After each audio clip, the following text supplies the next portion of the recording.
বাংলাদেশের one and only megastar Shakib Khan Priyotoma সিনেমাটির পর আবার জুটি বেঁধেছেন নিধি কাপালের সাথে বরবাদ সিনেমাটির মাধ্যমে। প্রিয়তমা সিনেমাটির মতো কি এটিতেও তাদের একটি সুন্দর পরিসমাপ্তি ঘটে না, নাকি হয়ে যায় এক বরবাদি লেভেলের ইতিহাস? এই সব কিছুরই উত্তর দিয়েছেন নবাগত পরিচালক মেহেদী হাসান হৃদয় তার পরিচালনার মাধ্যমে। ছবিটির অ্যান্টাগনিস্ট ছিল ওপার বাংলা যিশু সেনগুপ্তের মতো একজন প্রখর অভিনেতা। তো কেমন ছিল শাকিব খান এবং যিশু সেনগুপ্তের সাথে নবাগত এই পরিচালক মেহেদী হাসান হৃদয়ের জার্নিটি? So hello everyone, this is Horshondori Sajib, আর আজকে এই বরবাদ সিনেমাটি নিয়ে কথা বলতে যাচ্ছি। So let's start.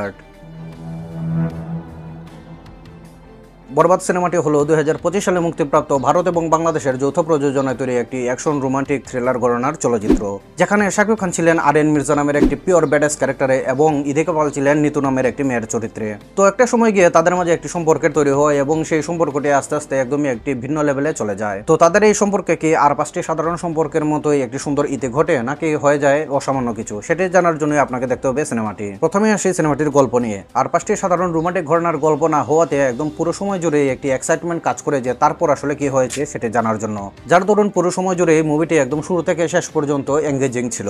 গল্পটি ভালো হওয়ার সাথে সাথে যিশু সেনগুপ্ত, শহীদুজ্জামান সেলিম, মিশা সওদাগরের মতো শিল্পীরা ছিলেন বিদায় অভিনয়ের দিক থেকেও দর্শকের মন জয় করেছে।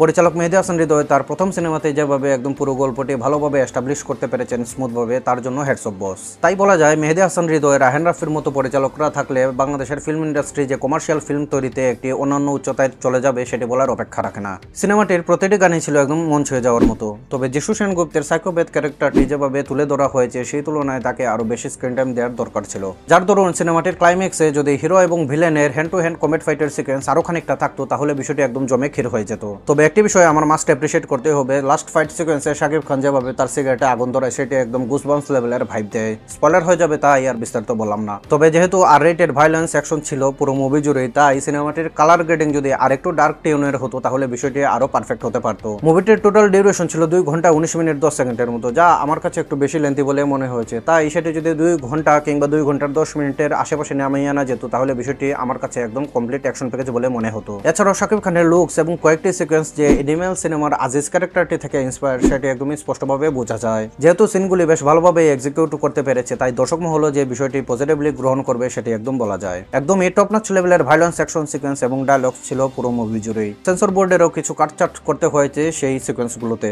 যার জন্য তখন সেই সিনগুলো দেখার সময় একটি শূন্যতা কাজ করে। তাই বাংলাদেশ ফিল্ম সেন্সর বোর্ডের কাছে আমার রিকোয়েস্ট থাকবে যে অতি শীঘ্রই গ্রেডিং সিস্টেম চালু করে মুভির ছাড়পত্র দেওয়ার ব্যাপারে। কেননা আজকালকার 12-15 বছরের একটা বাচ্চাও এরকম ভায়োলেন্স অ্যাকশন সিনেমা দেখে অভ্যস্ত।